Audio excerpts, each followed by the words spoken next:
welcome back to the Yacht Report podcast. Now, we're making this video off the back of the video that we've just put out on Sunday, the Monaco Yacht Show brief.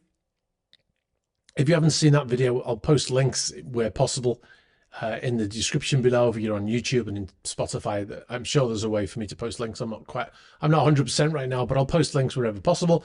If I can't, and you want to see that video, just go to the YouTube channel. It's the latest video as we record this. Now, mostly positive. There was one issue, which is what most of the people have been commenting about, and that is the incident that I had with Amel's. Well, there was two of us. One of my colleagues was with me, where we were asked to leave. Now, I'm not going to go on about it because, you know, it's not worth it. But the reason why I brought it up is because I want to talk about it without going into the details of it, because I've already done that. And if you're interested, in fact, of seeing a longer version of that, I've got like an 18-minute video on the Patreon channel, which we go into in more detail. I only mentioned it for a couple of minutes in the debrief because I didn't want it to, you know, like put a shadow on everything else that happened. Because the Monaco Yacht Show, I love the Monaco Yacht Show. I go every year. We don't really make that much. In actual fact, we probably come out under from the Monaco Yacht Show because of the cost to go down and stay and travel and drive cars and all that kind of stuff, and get in and you know, get there and fuel and everything. It probably works out. It would probably be better for us not to go, you know, monetarily, because we don't make any money from it. But I love it. I love going on the yachts. I love being there. The great vibe, the positivity about it. For me, I just love it. So I always have, and as long as I can, I'll always go. You know, so and the feedback, which is unfortunately something that I don't ever manage to get on camera, but I have people come up to me and my colleagues throughout the show, and they tell us how they love the show, how they love the channel, I mean, and how they love, you know, the way we cover things and all that kind of stuff. And I'm not just talking about people, you know, I'm talking about people who work in the industry. We get a lot of people, a lot of crew come up to us, which I love. That's my favorite kind of interaction with people who watch the channel is from crew, because I'm crew, and I love when crew members tell me that they watch the channel and they really enjoy it. You know, it's just a personal thing that I just love the fact that the crew come up to me and say, "Oh, I really love the channel. I love how you do it and the information you give," or whatever they say. You know, I love that. So, but we also get at this year's show and other shows as well, I get a lot of feedback from the manufacturers of yachts. You know, I'm not going to name brands, but some of the bigger brands, when we've done a video and then they've seen it, and then they come up to us at the show and they say, "Really liked what you did with that yacht, with our yacht that we built," or, you know, that, because usually it's yacht manufacturer, and we'll get great feedback. And that's not why we do it, but it's nice to get it. And I mean, we don't do it at all for somebody from a yacht manufacturer to come up to us and tell us that they love the video. It's rewarding in terms of how we feel about that video. But we don't make a video thinking, hey, maybe we can get this company to, you know, really love our videos, or maybe we'll get access, which is the thing that comes up quite an awful lot, actually. Especially now with social media and YouTube, a lot of the YouTubers make videos based on keeping people happy, right? So, like, I'll give you an example. How many of you have watched a video where a YouTuber is looking at a new product? Now, I don't want to name any YouTubers either, but there are lots of YouTubers that I watch that I really enjoy what they do, how they make their videos. But then when they cover a product, they cover it because it's sponsored, right? The product's been sent to them, they've been paid money to cover it, and you can't take anything from that, because now they're covering it in a way that they're being paid to do it. So they're not going to say anything negative. what we do is when it, most of the products that, I mean, we do very few adverts for, you know, collaborations or paid adverts, and the ones we do generally, I had this thing from the beginning. I said I only really want to make videos or do adverts for companies where I already use their product, or it's a product that I think is a great idea off the face of it. You know, like I see a product and I think that's a great product. I will try to use it. I don't get free products, but I'll use it, and if I like it, I'll agree to do it. That's generally the way we work. There are a couple of exceptions, but for the most part, that's how we work. But a lot of the YouTubers, they get paid a lot of money to do a product of a camera, for instance, and they'll say, "Oh, it's fantastic. It's a game changer," and all that stuff. But you've got to take that with a pinch of salt, right? There's a guy on YouTube who does reviews, and he buys all of his own he buys all the equipment that he reviews, and then he reviews it, and you can honestly believe that what he's telling you in that review is legit because he paid for it himself. He doesn't have to bow to anybody, and that's something that I've always done, being the CEO or the founder of this channel. Is that I've always said that I don't want to be saying nice things about some company because they gave me money or something like that. Now, in 2022, when Russia invaded Ukraine and all of the yachts, the Russian-owned yachts, started to disperse, let's say, we covered that in depth.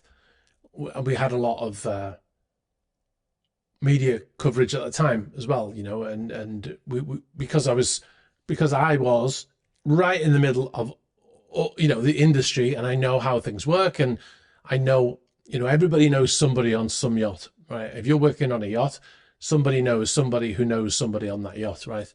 If you don't know them yourself. So I was very clued in as to who was doing what, and, you know, which boat is owned by whom. And, you know, we get these emails from these companies, these sometimes PR companies, or sometimes the lawyers, saying that this person that you mentioned doesn't own this yacht, when we know they do. We know they own the yacht, right? But they do it. It's owned in such a structure that that they can deny that they own it. And some of the companies that have contacted us and said that this guy doesn't own it. I know people who work on board that yacht, and I know that that person owns it, right? Funnily enough, the ones that the yachts that I worked on, when we've talked about in our videos, which I'm bound by NDAs, right? I can't use any information that I learned from working on board, and I honor that. But sometimes I half expect them to contact us and say, this person doesn't own it, but it's never happened because they know that I know, right? But when all of those yachts were scattering anyway, heading in different directions, we covered all of that, right? And we had to deal with different companies, like yacht management companies, let's say. Some of the companies, they were completely professional, and they answered the questions whenever they could. Sometimes they said no comment. Sometimes they said, yes, here's the details. And they were completely above board. And we still get along with them now. And, you know, and then occasionally when we go to a show, the Monaco Yacht Show, whatever, they say to us, you want to come on board this yacht? And we go on board and we make a video.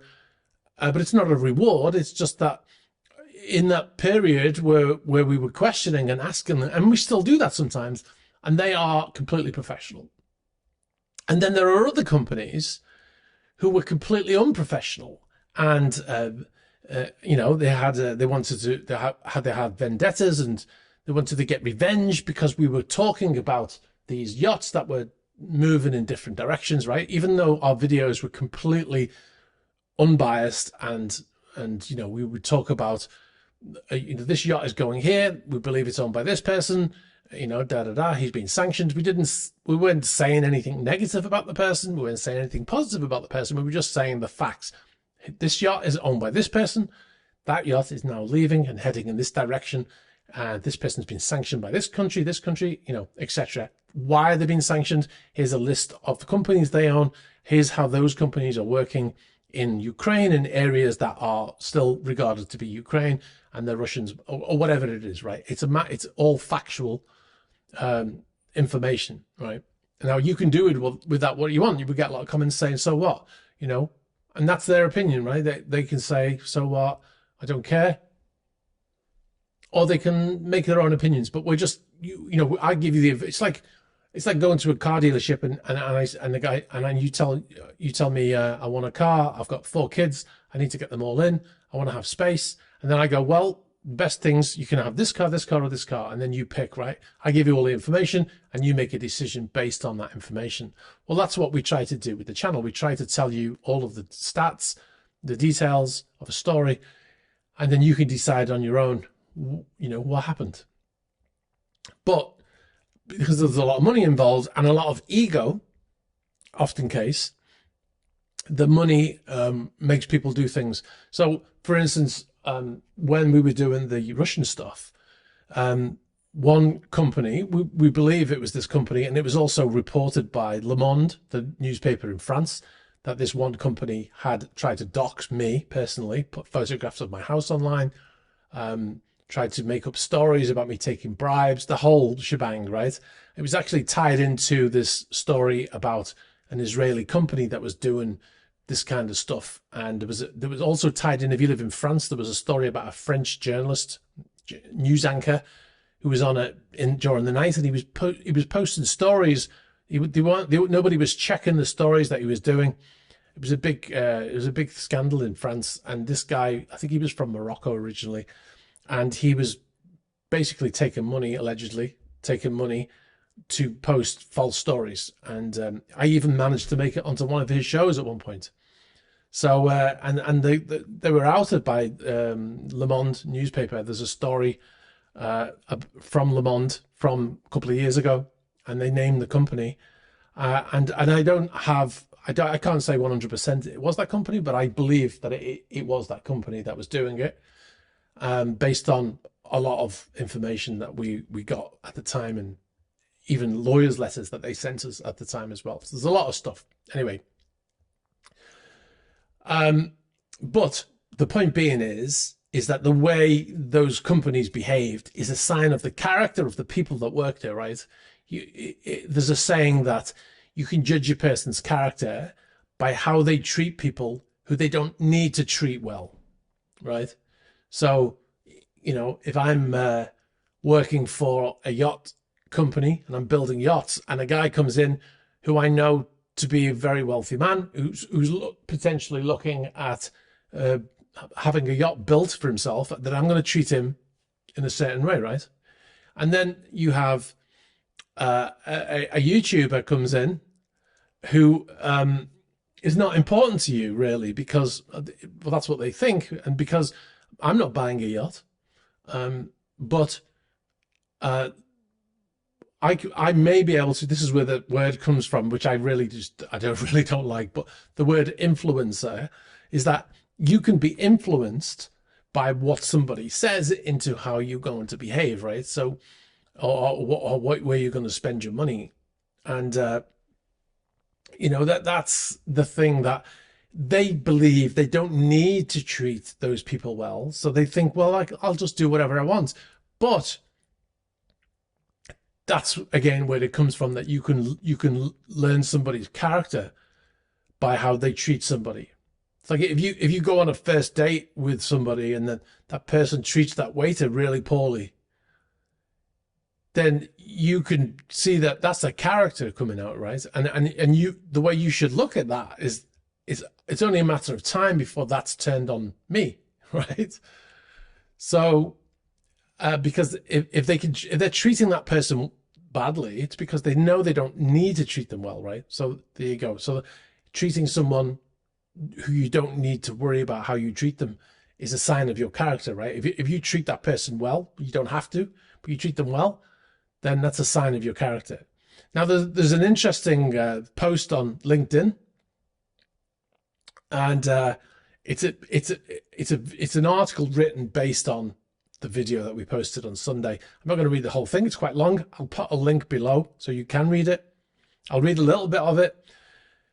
And it's written by a chap called James Van Brett. And I think that's how you pronounce his last name, B-R-E-G-T. He's Dutch, I believe. And he talked about the video. He says, the video is a perfect example of how not to handle PR. The marketing people at Amel/Damon Yachting thought it was clever to eject from the Monaco Yacht Show stand the high-profile yacht industry YouTuber. That's me. He's Cisman. The Yacht Report channel has 300,000 subscribers and viewing figures that most shipyards can only dream of. Worse, they ejected him and his colleagues whilst the camera was rolling. That's the first, that sets the scene. But there's one section in here that I wanted to talk about. And he says, PR, public relations, is a delicate balance act. Is a delicate balancing act. It's not simply to organise jollies for friendly journos and social media lovies. It's about building relationships with journalists and forging mutual trust. Making it up as you go along and going out of your way just to stick it to someone you don't like invariably backfires. And I think that's a very, very true. And like I said, going back to treating people how poorly, that you feel you don't need to treat well, that's an example of that happening, right? They thought they could do it, and like the woman said to the other woman, the marketing manager said to the PR manager, "I'm going to kick this guy out," and the PR manager said, "Oh, I want to watch," because they thought it'd be fun. And then the woman turns to me and my colleague, and was very rude to both of us. And, and there was absolutely no need for it. It's not like we were there making a negative video about them. We'd already done a video where we talked about how great the coffee thing was. I'm a big coffee fan. I roast my own coffee. I brew my own coffee. The whole thing. So I love it. So that having that there is that's a sign of a great marketing thing, because it draws people to their booth, right? And that wasn't her idea, I understand, because she's only been at the company for a year, and they've been doing that for at least 3 years. As far as I can remember, the 2022 Monaco Yacht Show, where they had that barista set up there. And I thought it was a great idea. And what James says in his piece is that he talks about how the yachting media are granted access by shipyards in return for glowing coverage that often verges on grovelling, or arse le can, as Private Eye would call it. By the same token, most yachting media rely on shipyards for advertising and sponsorship of their events, so genuinely critical comments are rare as hen's teeth. And this is another thing that I wanted to come on to, is that one of the things that a lot of these YouTubers, influencers, which is terrible, it sounds like an illness, doesn't it? But one of the things they need is access, right? So you invite me on your yacht, I make a glowing report about the yacht, and that's it, right? Now, if something happens in the news, like a yacht sinks strangely, and the CEO is blaming the crew with no evidence to support his accusations, and I'm thinking, well, I need access to that shipyard to make my videos, so I'm not going to say anything, right? So that's the problem with that kind of what's it called, transactional relationship, is that you're scared to say something negative because you're worried about the repercussions for your own business. But we don't have that problem. Like I said, the Monaco Yacht Show for us is not a moneymaker. We don't make anything from it. In actual, we take a loss, really. But I go because I love it, and I love the industry. Regardless of, despite the negative people that you occasionally bump into, I love this industry. For all its flaws. It's mostly it's a subject that, for the most part, is a silly subject, right? It's about massive yachts, privately owned, and how they make them, and and it's not controversial. It's not about politics. It's not like, if you ever watch political shows, after a while, I personally start to feel a little bit, like I feel like a bit anxious or something, and I have to switch it off, right? Because and I always think that I see some people, they always seem so angry, and I think, why would you want to be in a business where you have to be so angry all of the time? And that's the great thing about this industry, is it's just silly. It's silly, really. It's a giant yacht that some very rich person owns. And, it's not important in that way. It's not political. It's not about death. It's not about war. It's not about, those things. And that's one of the things I love about it, because it's a silly thing. It's a bit like gossip. That's gossip stuff that you see where people are talking about someone's having an affair with someone and whatever. It's really, it's not important. So that's one of the things I love about it. But every now and then it crosses over into those other things, like with the Russia-Ukraine thing, or with the Bayesian sinking and the loss of life and all of that.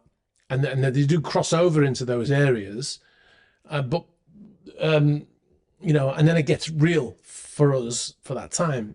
But even when we do those videos, we cover them. We try to cover them as neutral as possible, and we talk about the facts. We give color to that information based on our own experience. So if I'm talking about the deckheads or the gensets, then I explain what that means, what a deckhead is, what a bulkhead is, how the generators work, how the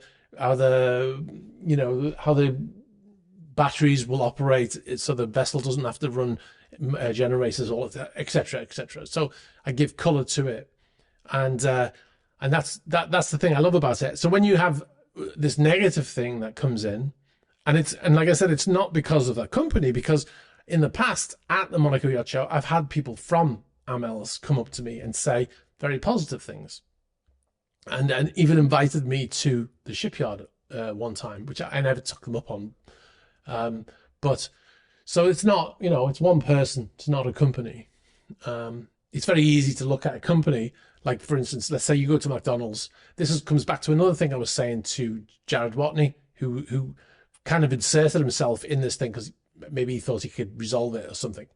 But I said to him, when you're the outward facing person representing a company, you become kind of an ambassador for that company, because however you behave can reflect on that company, right? So if you go into McDonald's and the person throws your food on the floor or swears at you or calls you an asshole or something like that, then you're going to leave there thinking McDonald's sucks, or insert company. I'm never going back to that company again. When the reality is, it's one person in there who works for that giant company. One person's having a bad day or whatever it is that they're doing, or they're just a nasty person, but they're working for that company. But at that moment in time, because you have that, they're representing that company. They're an ambassador for that company. So I try not to hold it against them, against the whole company, right? Like I have a car, and when I go to take it to the main dealer, sometimes most of the time I get very positive, and I go to the same place because I know the people on first name basis, and they treat me very well. They look after my car, and everyone's happy. But occasionally you'll go and you'll get somebody who's having a bad day and they treat you poorly, and I try not to hold the whole company against, or try not to blame the whole company for one person's bad behavior, right? And that's an example here of what happened here. Is, for whatever reason, this person was having a bad day, maybe, or they thought it, or they just had a power trip where they thought it would be fun to eject us from the little booth there, and I think that is just I think the company's going to look at that. I mean, it might just be they might just brush it off because their order book is full and stuff, but I don't think so. I think I think some questions need to be asked in those situations. If it was my company, especially when it's somebody who is facing the public and supposedly creating these relationships with the media to try to get positive feedback, when they write their reports, and they're doing that, you got to ask yourself, what's going on here? Like, why is that happening? Uh, and like I said, in the past, we've dealt with other companies, yacht management companies, for instance, and we've asked them hard questions, and we've asked them, why is this happening? And because they've been honest companies, they've always come back with sometimes they come back and say, we can't give that information, or sometimes they'll say, here's the deal, and they explain it, and we covered it. And like I said, we still have a positive relationship with those companies. And then you get other companies, because of the power, because they think, oh, this guy's just a crew member. Who is he? Like, he's not important, right? That's the way the way they're viewing the channel is, oh, we can crush this guy easily. We can threaten him with lawyers. We can, threaten to take him to court because he said something that's true, but we don't like the fact that he's saying it, and we've got enough. We've got there's so many structures there for these owners to lie about their ownership of that yacht that we can say that it's not true and it's defamation. And we have terrible defamation laws in the UK, so it's very easy to sue somebody for defamation, right? They've strengthened them recently because it was being abused, but it's still not brilliant. But this is what those companies think. Some of them think that they can, we can just, we can crush somebody because we don't like what they've said. But like I said, and in the comment section of that video, I haven't read all the comments, but the majority of the comments are, a lot of the comments, let's say, people are saying that, you're very neutral and you're always balanced and things like that, which is great to see, because we don't try to blow our own trumpet in that way. But I think sometimes you have to, because I realize that I just assume everyone thinks that they see it the way we see it, but obviously that's not the case, right? So we have to blow our own trumpet sometimes and say that we're not taking sides. We are trying to be as factual and unbiased as we can be, even when the circumstances are exceptional. Yeah. So I'll go moving on a little bit to the Bayesian thing in the terms of public relations. I mean, that came over very poorly for that company. I think so, based on the comments, that most people were like, why is this person out there criticizing people when he clearly has no evidence, blaming the crew? And that's why we covered it in that way. We said, well, hang on a minute, let's look at the evidence here. And one of the things in his report was that the boat was going on to the final moments of the Bayesian, and he had a lot of graphics based on the AIS data. And we actually debunked that, that the vessel was turning to port, which is one of the things he said really early on. I think it was the same day that the boat sank. And that's the dangers of going out there and publicly making statements very early when there's not really any evidence about what's happening, and then trying to assess blame onto people for an event happening. Yeah, and going back to the article by James Van Brett, he says, just asked Italian Sea Group CEO Giovanni Constantino in the wake of the Bayesian sinking or Ocean Co. about how they handled or not the proposed dismantling of the bridge in Rotterdam to allow Koru to pass through. When real PR is required and real journalists called, they're all at sea. And I thought that was really interesting, because they're so used to people just, journalism, as it's called in the yachting industry, is generally kind of fluff journalism, right? And it's all about, selling a magazine, for instance. So all of the companies that you're talking about are advertising in your magazine, which is where all their revenue comes from. Therefore, we can't say anything bad about them, because they'll take away their money, right? Their advertising revenue will drop, so they have to be positive. And without mentioning any particular companies, when the sanctions started in 2022, and all of the yachts were affected, all of the yachts that were affected were being affected at that moment in time, those companies with the magazines and the so-called websites giving you news were silent. There was no references to what was happening at all.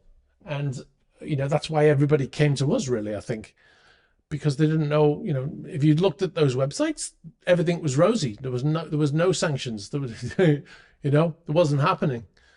And that's not what we want to do. I personally love the yachting industry, and I love the fact that for the most part, it's a positive experience. Going back to that Monaco yacht show, that same Monaco yacht show where we had that incident with Amels, I had people from in that high street there, where what I call the super yacht, super high street, where all of those big brands are located. I was talking to various people from various different brands, and they all were saying how much they enjoyed this video about a yacht that they'd built. And it was great to get that feedback, because that's, you know, those are your peers telling you that you're doing a good job, right? So it is nice to get that. But if they said to me, I don't like the fact that you mentioned, and we get this quite a lot, I don't like the fact that you mentioned who owns the boat. There's a very popular super yacht out there, charter yacht, does a lot of social media. I'm not going to name the boat, but I mentioned in a video earlier this year who the owner was. And I got an email from the captain of that yacht, really, really upset with me because I'd mentioned who the owner was. Like it's some sort of top secret thing, you know?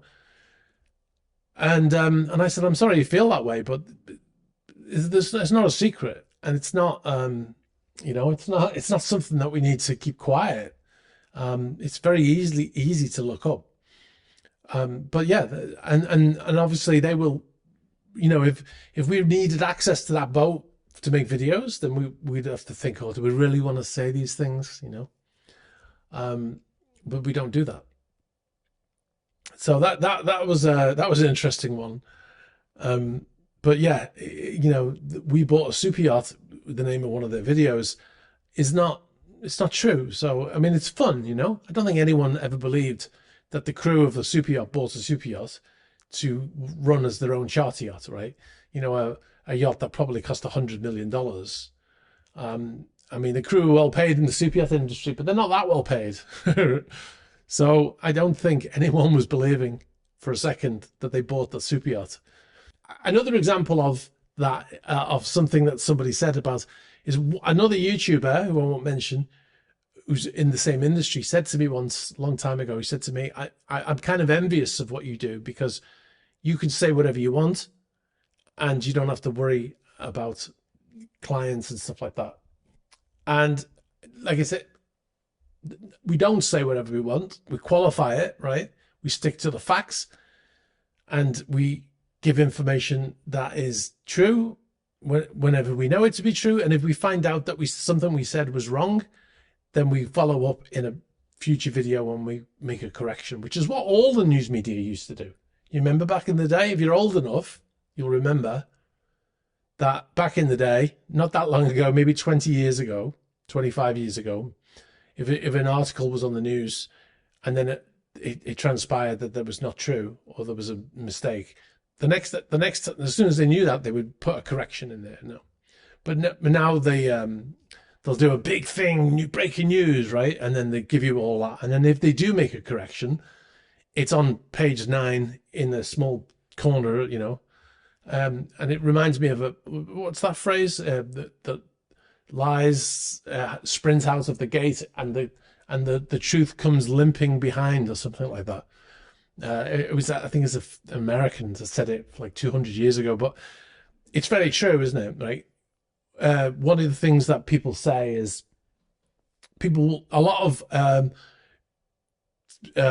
stories that get out, if you look on social media, is someone tells you a story about something that's happening, and then it invariably turns out to not be true, but that person never corrects it. And all that anyone ever remembers is that, oh, there was something shady about that story, right? I'll give you an example. I'm probably going to get some hate for it, but there was, well, I won't even mention the person's name, but a few months, not that long ago, there was a yacht that was reported to be to have been bought by Zelensky from Ukraine, right? 2 yachts.